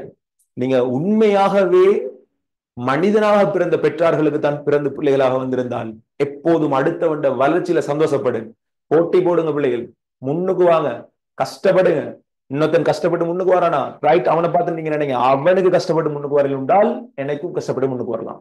அவனால இதை முயற்சி செஞ்சு அடையலும்னு சொன்னால் என்னாலையும் முயற்சி செஞ்சு அடையலாம். அவனுக்கு இதை லைஃப்ல கிடைக்குதால் இதை நான் போராடினா நான் முயற்சி செஞ்சா எனக்கும் கிடைக்கும்தாங்க. அவனுக்கு கிடைச்சிட்டே அவன் முன்னுக்கு வந்துட்டானே, அவன் அப்படி செஞ்சுட்டான்னு சொல்லி என்ன செய்யாதீங்க, மனமெறிஞ்சு போகாதீங்க. சரியா? நீங்க உள்ளுக்குள்ள நீங்கள் பற்ற வைக்கிற நெருப்பு முதலாவது யாரை எரிக்கும்? உங்களை தான் எரிக்கும். இந்த உலகத்துல நீங்க உங்களுக்கு பத்த வைக்கிற நெருப்பு இருக்குதானே, பொறாமையில நீங்க மத்தவனை பார்த்து பொறாமப்பட்டு உங்களோட வைத்தறிச்சல் சொல்லுவாங்க, நீங்க உங்களை நோக்கி பத்த வைக்கிறீங்க தானே. அந்த பத்த வைக்கிற நெருப்புல முதலாவது விறகு யாரு? நீங்க தான். அந்த பத்த வைக்கிற நெருப்புல முதலாவது விறகு யாரு? நீங்க மட்டும்தான். கூட வைக்கிறவன் படிச்சா சந்தோஷப்படு. சரியா? கூட வைக்கிறவன் முன்னுக்கு வந்தா சந்தோஷப்படு. அப்படி முன்னுக்கு வந்த சந்தோஷப்படுறவர்கள் தான் இந்த உலகத்துல சந்தோஷமா இருப்பாங்க. சரியா? யார் என்ன அடைஞ்சாலும் சந்தோஷப்படுங்கடா, அப்பதான் உங்களாலையும் முடியும் முன்னுக்கு வாரத்துக்கு. சரியா? அதை விட்டு போட்டு அடுத்தவன் இப்படி செய்யறானே, அடுத்த கணக்கே எடுக்க மாட்டேன். நீங்க சொல்றீங்க போன கிளாஸ் நான் எப்படி செஞ்சேன். போன கிளாஸ் கொஞ்சம் வெஸ்டர்ன் டைப்ல அழகா ட்ரெஸ் பண்ணி கொஞ்சம் வித்தியாசமா செஞ்சேன். அது என் உரிமை. அது அது என் உரிமை. நான் எப்படி உடுத்தணும்ன்றது என் உரிமை. நான் யாரை மெரி பண்ணணும்ன்றது என் உரிமை. அப்படித்தானே? நான் என்ன சாப்பிடணும்ன்றது என் உரிமை. நான் என்ன பேசணும்ன்றது என் உரிமை. அடுத்தவண்ட லைஃப்ல நீங்க என்ன செய்யாதீங்க, இன்ட்ராக்ட் ஆகாதீங்க. சரியா? எப்போதும் சில பேர் சொல்லிக்கிறான், சில பேர் சொன்னதை நான் கேள்விப்பட்டேன். இப்படி அந்த என்ன சொல்றது, தன்னால இயலாம போனோடனே என்ன செய்யறது, அதை வன்மமா கத்துறது. தன்னால ஒரு விஷயம் செய்ய இயலாம போனோடனே அது போயிட்டு என்ன செய்யறது, வன்மமா கத்துறது. நான் சொல்றது எத்தனை பேர் ஒத்துக்கொள்றீங்க? ஒரு மனிதன் எவ்வாறு உடுத்தணும், எவ்வாறு சிரிக்கணும், எவ்வாறு பழகணும், எவ்வாறு பேசணும், அது அவனவன் உரிமை. இதை நீங்க ஏற்றுக்கொள்றீங்களா? இப்போ உதாரணமா நான் இன்றைக்கு ஃபார்மலா இருக்கிறேன், ஒபிஷியலா இருக்கிறேன். அப்ப இன்றைக்கு நான் நல்லவன், நேத்து ஃபார்மலா உடுத்தினத்தால அது கெட்டவனா? அப்படியா? ஒரு மனிதனை பார்த்த பார்வையில நல்லவனா கெட்டவனா நீங்க எப்படி டிசைட் பண்ணுவீங்க? ஒரு உதாரணமா ஒரு மனிதன் செயின் போட்டிக்கிறான் கையில. அப்ப நீங்க எப்படி டிசைட் பண்ணுவீங்க அவன் கெட்டவன் அப்படின்னு? ஏன் செயின் போட்டு இந்த கெட்டவனா? ஒரு மனிதனை பார்த்த பார்வையில எப்படி ஆடையை வச்சு நீங்க கெஸ் பண்ணுவீங்க? அதெல்லாம் மடத்தனமான இது தம்பி. சரியா? பல மொழிகள் எல்லாம் சரியாக இருக்கணும் இல்ல, நல்லா ஞாபகம் வச்சுக்குவோம். பல மொழிகள் எல்லாம் சரியாக இருக்கணும் இல்ல. ஆடை பாதி ஆள் பாதின்றது பழமொழி, ஓகே. ஆனால் பல மொழிகள் எல்லாம் சரியாக இருக்கணும் இல்ல. அதான் நான் சொல்றேன் லைஃப்ல. சரியா? ஒரு நாளும் ஒருவர் அப்பியரன்ஸ் வச்சு நாங்க என்ன செய்ய முடியாது, அவருக்கு நாங்க நலவு தீமை சொல்ல இயலாது. கருப்பாக இருக்கிறதுக்காக கஃன் துணி கெட்டுவிட போவதும் இல்லை. வெள்ளையாக கருப்பாக இருக்கிறதுக்காக கவுகாட துணி கேவலமும் இல்லை. வெள்ளையாகிறதால கஃன் துணி தான் இந்த உலகத்துல என்னது பெருமதி மிக்கதும் இல்லை. சோ வெள்ளையா கருப்பா, கலரா நிறமா, நலமா கெடுதியா, தோற்றத்தை வச்சு என்ன செய்யாதீங்க, ஒரு நாளும் முடிவெடுக்காதீங்க. முதலாவது நீங்க என்ன செய்யுங்க, அடுத்தவன் வளர்றத கண்டா, திரும்பவும் சொல்றேன், என் மனசால சொல்றேன், நான் லைஃப்ல நான் முன்னுக்கு வந்த சீக்கிரட்டை என்னைக்காவது ஒரு நாள் யாராவது உடைங்கன்னு சொன்னால், என் சீக்கிரட்டை நான் உடைக்கிற முதலாவது வேர்டு என்ன தெரியுமா? அடுத்தவன் வளர்ச்சியில நான் சந்தோஷப்படுவேன். உண்மையா? நான் இன்று வரைக்கும் அப்படித்தான். நீங்க சொல்றீங்க என்னை மீட் பண்ணாத சார் மாதிரி இல்ல, நிறைய பேர் மீட் பண்ணிக்கிறாங்க. சரி, இந்த முறை வந்த வெக்கேஷன்ல கூட நிறைய பேர் மீட் பண்ணாங்க. என்னை மீட் பண்ண அனைவரும் சார் அவரு அந்த பிசிக்ஸ்ல இப்ப அவர் தானே ஆன்லைன்ல நல்லா செய்யறாரு, பிசிக்ஸ் இவர் தானே ஆன்லைன்ல நல்லா செய்யறாரு அப்படின்னாங்க. நான் சொன்னேன் சார், யாரு நல்லா செஞ்சாலும் சந்தோஷப்படுற முதலாவது ஆள் நாங்க. ஏன், எவன் நல்லா செஞ்சு ஆன்லைன்ல புள்ள வந்தாலும், பிசிக்ஸ் நல்லா செஞ்சாலும் பயோ நல்லா செஞ்சாலும், என்னோட எத்தனையோ பேர் கால் பண்ணி கேட்பாங்க, சார் நான் பயாலஜி செய்ய போறேன் ஆன்லைன்ல, எனக்கு கொஞ்சம் ஆன்லைன் கிளாஸ் எப்படி செய்யறேன்னு சொல்லி தெரியலுமா? தாராளமா சொல்லி கொடுப்பேன். அவன் பயாலஜி செஞ்சு ஆன்லைன்ல புள்ள எடுத்தால் கெமிஸ்ட்ரிக்கு யார்ட்ட வரணும்? என்னிட்ட தான் வரணும். இன்னொருத்தன் கெமிஸ்ட்ரி செய்ய போறான், சரியா, இன்னொருத்தன் கெமிஸ்ட்ரி செய்ய போறான், கால் பண்ணி கேட்கிறான், நான் சத்தியமா சொல்லி கொடுப்பேன், ஒரு பிரச்சனையும் இல்லை. ஓகே, இதான் என் கண்டெக்ட்ல கிட்ட எத்தனையோ சார் மாதிரி இருக்கிறாங்க. நான் இவரது பேர் சொல்லலாம், ஏன்னா நான் பேர் சொன்னா நான் ஹீரோ மாதிரியும் அவங்க ஜீரோ மாதிரியும் பேத்துருவாங்க. சரியா? ஆனால் என்ன சொல்றது, என்னோட டச்ல இருக்கிற எத்தனையோ கெமிஸ்ட்ரி சார் மாதிரி இருக்குது. என்னோட ஸ்ரீலங்கால கிளாஸ் செஞ்சு கொண்டு நல்ல உறவுல இருக்கிற எத்தனையோ சார் மாதிரி இருக்கிறான். நான் பேர் சொல்லி நான் ஹீரோவா விருப்பம் இல்லை. சரியா? ஆனா நான் என்ன செய்யறேன், அவங்களுக்கு ஏதாவது ஒரு ஹெல்ப் வேணும்டால், அல்லது எனக்கு ஏதாவது ஒரு ஹெல்ப் வேணும்னா நான் தாராளமா அவன்கிட்ட கேட்கிறேன். அவங்க என்ன கேட்கிறாங்க, நான் நல்ல நல்ல ஒரு உறவு மெயின்டைன் பண்ணுவேன். அவன் நல்லா இருந்தாலும் இல்லையோ அது பிரச்சனை இல்லை, அது எனக்கு அதால இல்லை. அவன் எது செஞ்சாலும் எனக்கு நல்லது எனக்கு தான், நான் எனக்கு இது செய்யறது எனக்கு தான். லைஃப்ல நீங்களும் அப்படி யோசிங்க, நல்லா வருவீங்க. சரியா? வெறுமனே வெறுமனே புத்தகத்துல இருக்கிற எழுத்துக்களை மட்டும் படிப்பிக்கிறதுக்கு பேர் ஆசான் இல்ல. ஆசிரியர் தொழில் சொல்றது, ஆசிரியர் தர்மம்னு சொல்றது, பிள்ளைக்கு வாழ கத்துக் கொடுக்கணும். புள்ள நாளைக்கு ரோட்ல நின்றால் அந்த புள்ள நல்லா வாழ்றதுக்கு என்ன செய்யணும், 4 பேர் நல்லா வாழ்றதுக்கு வாழ்த்திட்டு போற அளவுக்கு வழிகாட்டணும். சரியா? அந்த வேலையை தான் நான் செய்ய விரும்புறேன். அது எனக்கு யார் என்ன சொன்னாலும் எனக்கு அது அதால இல்லை. உங்களை பார்த்து விமர்சிக்கிறேன்னு அர்த்தம் என்ன? அவங்க செய்யாத ஒன்றை நீங்க செய்றீங்க. அதான் விமர்சனம். சரி, அடுத்த கேள்வி எடுங்க. அடுத்த கேள்வி எடுங்க. கவனிங்க, 15வது கேள்வி. 15வது கேள்வி. ஒரு வலுவளவுள்ள 5 கிராம் உலோகத்தின் நீரற்ற குளோரைட். கவனிங்க, 15. Question number 15. 2002 11வது கேள்வி. 2002 11வது கேள்வி. ரசாயன சமவலு எல்லாம் ஏலவல் சிலபஸ்ல இல்ல, அதெல்லாம் தூக்கப்பட்டு 20 வருஷத்துக்கு மேலே ஆயிட்டு. சரியா? ப்ரொஃபசர் ஆயிரத்னம் சார் 90ஆம் ஆண்டு சிலபஸ்ல இருந்து தூக்கப்பட்ட கேள்விகள். 14வது கேள்வி. சோ அது உங்களுக்கு சொல்லணுன்றதுக்காகத்தான். அதாவது உங்களோட தியரி நோட்ல 2 வரைக்கும் அதை படிச்சு கொண்டு இருக்கிறீங்க. அதுல உங்களுக்கு சொல்லணுன்றதுக்காக தான் அந்த 14வது கேள்வி அடுத்து போடப்பட்டிருக்குது. சோ அதெல்லாம் குப்பை கேள்விகள். சரியா? இதெல்லாம் நினைக்கிறேன் 1980 70 அந்த கேள்விகள் நினைக்கிற மாதிரி. சரியா? இதெல்லாம் குப்பை கேள்விகள், இப்ப வாரல்ல. சரி, இதெல்லாம் ப்ரொஃபசர் ஆரி ரத்ன சார காலத்துல 90ஆம் ஆண்டு பகுதிகளில் வந்த கேள்விகள். சரியா? இந்த மாதிரி பழைய பழைய அவுட் ஆஃப் சிலபஸ் எல்லாம் படிக்காதீங்க. அது மாதிரி என்னது, இப்போ உதாரணமா சமதிணிவு, சமபாரம், இதெல்லாம் பட்ட சிலபஸ். என்ன சொல்றது, இதெல்லாம் நீங்க கடல்ல கொண்டு போய் கரைச்சாலும் கடல் அசுத்தமாகும். அவ்வளவு பெரிய குப்பைன்னு சொல்றோம். சரி, ரைட். கவனி, ஒரு வலுவளவு உள்ள 5 கிராம் உலோகத்தின் நீரற்ற குளோரைட் அதன் நீரற்ற சல்பேட்டாக மாற்றப்பட்ட போது 6 கிராம் சல்பைட்டை கொடுத்தது. ஒரு வலுவளவு உள்ள, ஒரு கோடு போடும், ஒரு வலுவளவு மீன் 1+ கட்டாயம். சோ உதாரணமா எம் குளோரைட், அதாவது ஒரு வலுவளவு உள்ள ஒரு குளோரைட் சல்பேட்டாக மாறும் போது யாரா மாறும்? M2SO4 ஆக மாறும். எத்தனை பேருக்கு இது விளங்கிச்சு? ஹேண்ட்ஸ் அப் பண்ணுங்க பாபு. அதாவது ஒரு வலுவளவுன்னு சொன்னால் இது +1, ஆனா இங்க சல்பேட்டுக்கு +2, ஆகவே M2SO4 மாறும். எத்தனை பேருக்கு இது விளங்கிச்சு? ஒரு வலுவளவு உள்ள ஒரு குளோரைட் அதன் நீரற்ற சல்பேட்டாக மாறும் போது அந்த தாக்கம் இப்படி இருக்கும். சரியா? ரைட். கவனிங்க புள்ளியது. 5 கிராம் மாறுற நேரம், 5 கிராம் மாறுற நேரம் அவருக்கு எத்தனை கிராம் உருவாகுதாம்? 6 கிராம் உருவாகுதாம். 5 கிராம் மாறுற நேரம் அவருக்கு எத்தனை கிராம் உருவாகுதாம்? 6 கிராம் உருவாகுதாம். சரி, சோ கேட்கிறாரு சாரணத்தின் கேட்கிறாரு. சும்மா யோசிங்க பிள்ளைகள், சும்மா யோசிங்க. இப்ப இதுல ஒரு மூல் மாறுதுனால் இங்க எத்தனை மூல் மாறும்? சமப்படுத்தினா அரை மூலா வரும். ஏன்? அப்பதானே இந்த என்னது, இந்த ஒன்று இந்த எம்ம சமப்படுத்தலாம் 2. சோ இப்ப உண்மையிலேயே குளோரைட்டோட ஒரு மூல் மாறினால், எம் குளோரைட் ஒரு மூல் மாறினா இங்க எத்தனை மூல் கிடைக்கும்? அரை மூல் கிடைக்கும். அப்ப இதுல எத்தனை மூல் மாறுது? இதுல சாரணத்தின் நாங்க எக்ஸ் எடுப்போம், இதுல சாரணத்தின் நாங்க 35.5 எடுப்போம். சரியா? இதுல எவ்வளவு இருக்கு சாரணத்தினியும்? இதுல எவ்வளவு இருக்கு சாரணத்தினியும்? 2x 2x ஆக SO4 சொன்னால் 96. சரி, ரைட். இப்ப நீங்க யோசிங்க, 5 கிராம் இருந்தால் 6 கிராம் வரும்.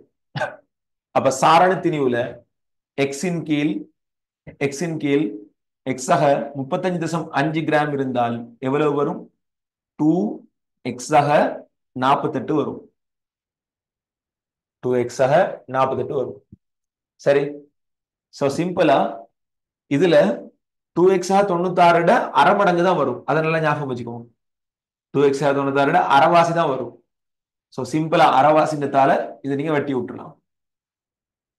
சரி, ஏன்? இதுல அரைவாசி தான், இந்த இதுல அரைவாசி தான் இங்க வரும். ஆகவே சிம்பிளா இனி என்ன செய்யலாம்? குறுக்கு பெருக்கம் செய்யுங்க, எக்ஸ கண்டுபிடி. எக்ஸ கண்டுபிடித்தா எவ்வளவு வருது? யார் அவரால் சொல்லுங்க, கண்டுபிடிச்சாக்க எக்ஸ கண்டுபிடித்தா எவ்வளவு வருது?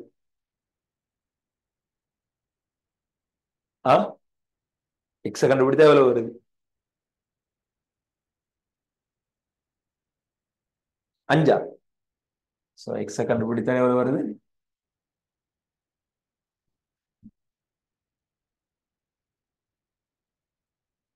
எவ்வளவு வருது பிள்ளைகள்? எக்ஸ் கண்டுபிடித்தா 27.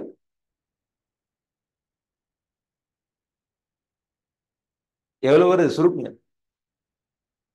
27 வருதான். சரியா? எல்லாருக்கும் விளங்கிட்டா? ஆன்சர் பண்ணுங்க பாப்போம். சோ எக்ஸ் சாரல் திணிவலோ சார்புல கொடுத்தினிவலோ 27 கிராம் மோல் -1. விளங்கினாக்கள் ஆன்சர் பண்ணுதாங்க பாப்போம். நான் சிம்பிளா திரும்பவும் சொல்றேன், இதுல 5 கிராம்டா இல்ல 6 கிராம் வருது. இங்க 1 மூல்னா இங்க அரை மூல் தான் வரும்.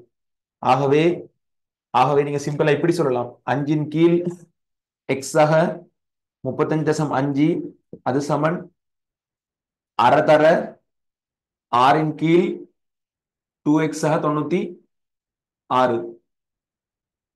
சோ சிம்பிளா இதை நீங்க எப்படி சுருக்கலாம்? இப்ப இப்ப இப்ப இப்ப திரும்பியும் சுருக்கினாலும் எக்ஸ் தான் வரப்போகுது. எக்ஸ் சமன் 27 தான் வரும். நீங்க எப்படி சுருக்கினாலும் எக்ஸ் சமன் 27 தான் வரும். சரி, நீங்க இதுல மூலையும் அதுல மூலையும் சமப்படுத்தினாலும் சரி, அல்லது இதன் கீழ் இது இதன் கீழ் இதுன்னு போட்டாலும் சரி, எப்படி செஞ்சாலும் அதுதான் வரும். விளங்குதா? சரி, ஓகே.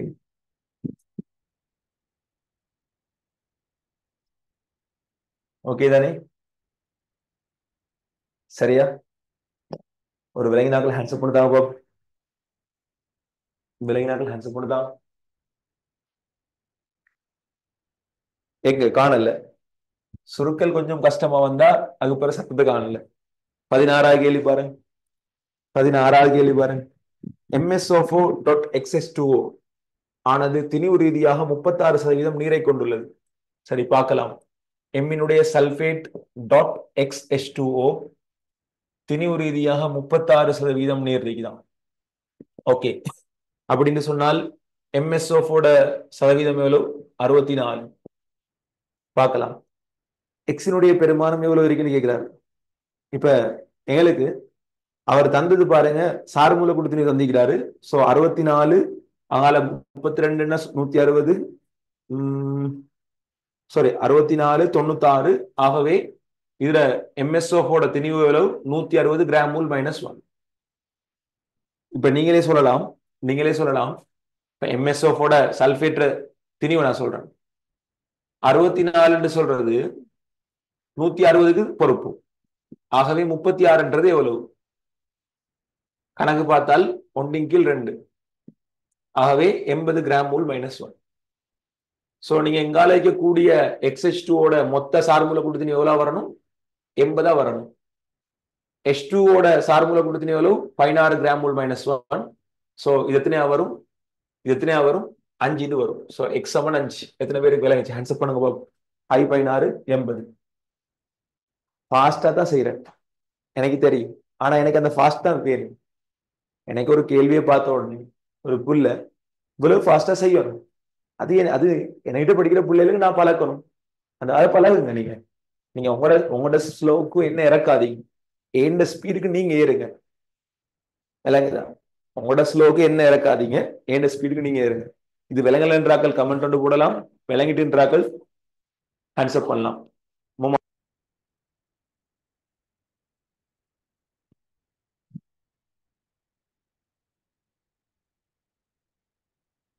சாரி, H2O 18 தானே? யா, H2O 18. சாரி, 18 இப்ப எவ்வளவு வருது? இது 160 வருது. MsO4 சொன்னா 96 60 160. சோ அப்ப இங்க 80 வந்தா 18 பிரிச்சா எவ்வளவு வருது? 4 வருது.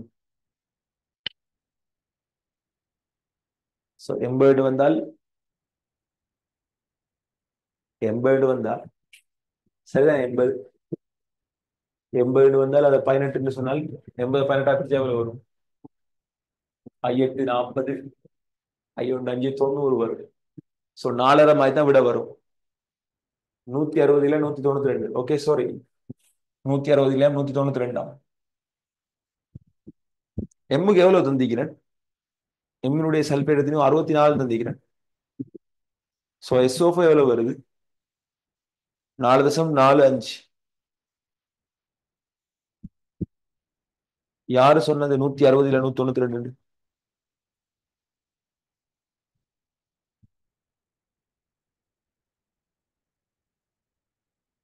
சோ 4.45 விட ஒன்று இல்லையா? சரி, சோ நாங்க அடுத்த கேள்விக்கு போறோம். 17ஆவது கேள்விக்கு போகலாம்.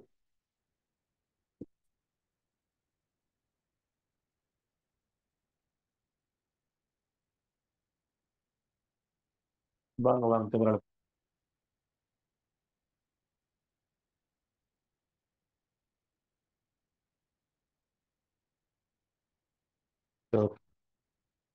ரைட், கவனிங்க.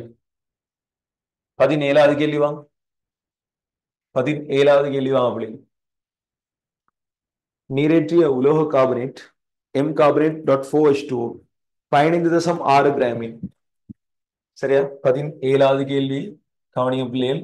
நீரேற்றிய உலோக கார்பனேட் MCO3 டாட் 4H2O இதனுடைய திணிவு தந்திக்கிறாரு 15.6 கிராம். 15.6 கிராம். வெப்பப்பிரிகை உலோக ஆக்சைட்டின் 4 கிராமை தந்தது. சோ இப்ப எங்களுக்கு தெரியும் எம் கார்பனேட் டாட் 4H2O வெப்பப்பிரிகை அடைகிற நேரம் முதலாவது எங்களுக்கு தெரியும் நீராவி எல்லாம் ஆவியா பேத்துரும், நீர் எல்லாம் ஆவியாகி பேத்துரும்.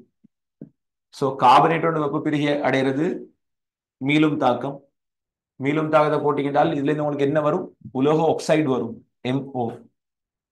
சோ இப்ப இவர் சொல்றாரு கார்பனேட் 15 கிராம் நீங்க வெப்பப்பிரிகைக்கு உள்ளாக்குற நேரம் உங்களுக்கு எவ்வளவு வருதம்? உங்களுக்கு எவ்வளவு வருதம்? 4 கிராம் வருதம். சோ தாக்கத்தை நீங்க கொஞ்சம் சமப்படுத்திக் கொள்ளணும். இந்த மாதிரி கேள்விகளுக்கு கார்பனேட்ன்ற வெப்பப்பிரிகையில் உங்களுக்கு என்ன வரும்? CO2 வரும். சோ சிம்பிளா தாக்கத்தை சமப்படுத்திக் கொள்ளலாம். சரி, சிம்பிளா தாக்கத்தை நீங்க சமப்படுத்திக் கொள்ளலாம்.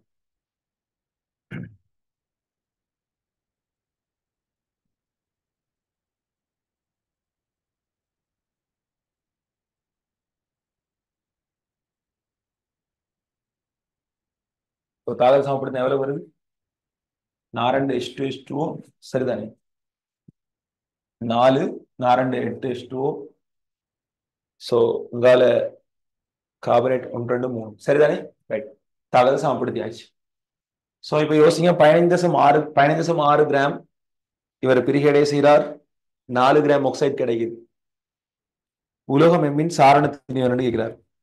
சோ சிம்பிளா யோசிங்க பிள்ளைகள். இங்க பாருங்க, ஒன்றுக்கு ஒன்று பீசமானம். ஒரு மூல் பிரிகை அடைந்தால் எவ்வளவு உருவாகுது? ஒரு மூல் உருவாகுது. சோ இங்க பிரிகை அடைகிறது எத்தனை மூல் கண்டுபிடிங்க. 15 கீழ் இதை சாரணத்தின் நான் எக்ஸ் எடுக்கிறேன். ஆக எக்ஸ் ஆக கார்பனேட்டுகளுக்கும் 4H2O.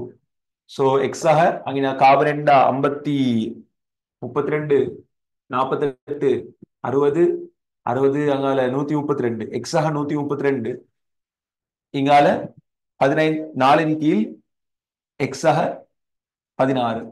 அதாவது மூல போட்டிகள் ஜஸ்ட் மூல். இதுவும் இதையும் சமப்படுத்து, இதையும் சமப்படுத்தினால் எக்ஸ் எவ்வளவு வரும்? சமப்படுத்தினா எக்ஸ் எவ்வளவு வரும்? எக்ஸுக்கு எவ்வளவு விட வருது? எக்ஸுக்கு எவ்வளவு விட வருது? எக்ஸுக்கு எவ்வளவு வருது?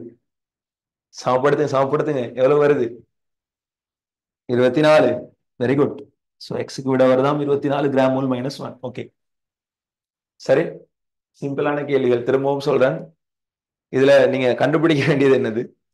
ரசாயன சமப்படுத்தல தான். சரி, விலகினாக்கு ஹேண்ட்ஸ் கொடுத்தாங்க போ. நீங்க சுருக்கத்தை பிறகு செய்யுங்க. இந்த கேள்வி செஞ்ச மெத்தட் விளங்குதா? அதுதான் என் கேள்வி. நீங்க சுருக்கல நீங்க பிறகு செய்யுங்க, அது உங்களோட பிரச்சனை. நான் கேள்வி செய்யற மெத்தட் விளங்குதா? அது எந்த பிரச்சனை.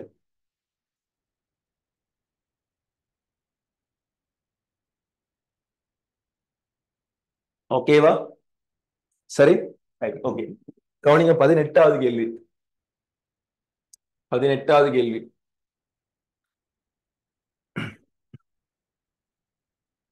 அணுத்திணிவு 30 உடைய சமதானி ஒன்றின் 80% அணுத்திணிவு 32 உடைய மிகுதியம் கொண்டுள்ள மூலகம் ஏயின் சாரணத்திணிவு. சோ ஏல அணுத்திணிவு 30 இருக்கிறதுல சதவீதம் 80. அணுத்திணிவு 32 ஆகிறதுல சதவீதம் அப்ப 20. சோ இதுல சாரணத்திணிவு கேட்டால் சிம்பிளா உங்களுக்கு ஒரே வழிதான். அதனுடைய சார்வலன்களை பெருக்குங்க. அதாவது சார்வலன் சொல்றது இயற்கையில இருக்கிற அளவு. சோ திணிவெண்ணையும் சார்வலனையும் பெருக்குங்க. இங்கால இருக்கிற திணிவெண்ணையும் சார்வலனையும் பெருக்குங்க. அண்ணளவா வந்த ரெண்டையும் கூட்டுங்க. என்ன செய்யுங்க? கூட்டுங்க. சோ கூட்டினால் 3 24 2400 32 அங்க 32 64 6440. சோ 640 2400 3020. ஸோ அன்னளவான சாரண திணிவு 30.2 கிராம் மூல் -1. சாரி 3400 62 34 64 3400 30.4 30.4 சரி 30.4.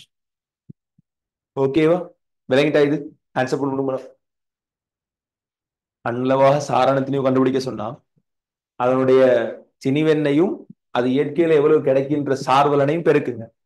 பெருக்கி பெருக்கி அதை நீங்க இப்ப 100% பிரிக்கணும். அதை நீங்க 100ஆல பிரிக்கணும். ஏன் இப்ப 100க்கு 80% போல இருக்குது, 100க்கு 20% இது இருக்குது.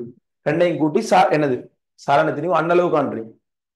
விலகினாலும் ஒரு ஹேண்ட்ஸப் கொடுத்தாங்க பாப்போம். ஹேண்ட்ஸப் கொடுத்தாங்க. லேசான கேள்வி, திரும்பவும் சொல்றேன். இதே மாதிரி கேள்விகள் வரும். இப்ப அடுத்த கேள்வி உங்களுக்கு இன்னொருக்கா விலங்கு பாருங்க. 19 கேள்வி பாருங்க பிள்ளைகள். 19 கேள்வி பாருங்க. குளோரின்ல இயற்கையில 3 சமதானி இருக்குது. ஆனா அவர் 2 பத்தி தான் காய்க்கிறாரு. 1735 ஒன்று இருக்குது. குளோரின் இன்னொன்று இருக்குது 1737 இருக்குதா? Okay right. இயற்கையில 1735 தான் 75% இருக்குது. ரைட். இயற்கையில 25% 1737 இருக்குது. சோ குளோரின் சாரண திணிவு கேட்டா, குளோரின் சாரண திணிவு கேட்டா அன்னளவா? சிம்பிளா நீங்க என்ன செய்யலாம் என்றால் பாருங்க, அதனுடைய திணிவெண் 35, அதை போல 75% சார்வலன் இருக்குது. ரெண்டையும் கூட்டுங்க. திரும்ப திணிவெண் 37 போல சாரண திணிவு 25% இருக்குது சார்வலன். சோ மொத்தம் 75 25 100 வீதம். சோ 100க்கு 100 வீதம். சோ 100ஆல பிரிச்சிங்க என்றால் உங்களுக்கு அன்னளவு விட வரும். 100ஆல பிரிச்சிங்க என்றால் உங்களுக்கு அன்னளவு விட வரும்.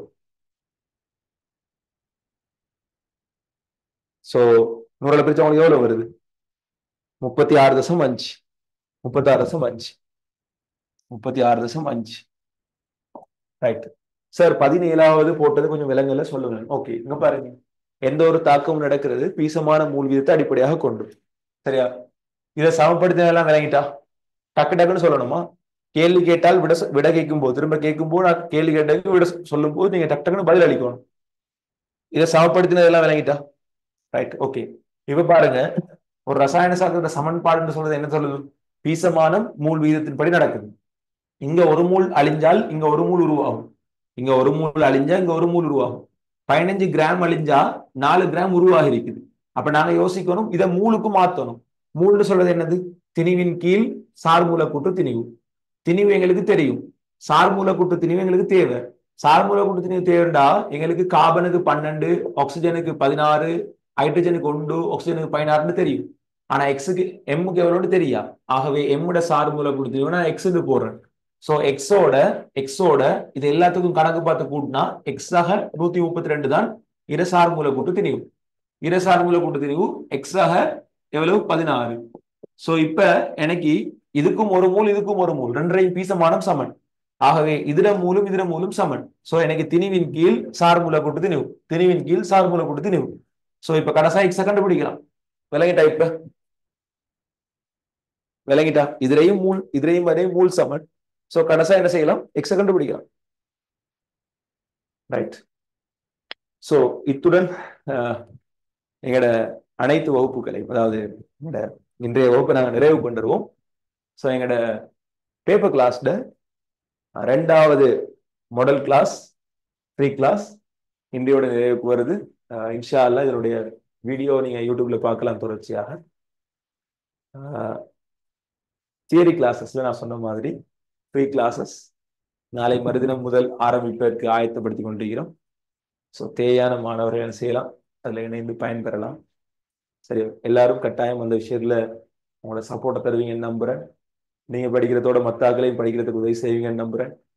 நான் வளர்க்கிற சமூகம், நான் உருவாக்குற என்னுடைய பிள்ளைகள் என்ன போலவே என்றைக்குமே எனக்கு நல்ல உள்ளம் படைத்தவர்களாக இருப்பாங்கன்னு நான் நம்புறேன்.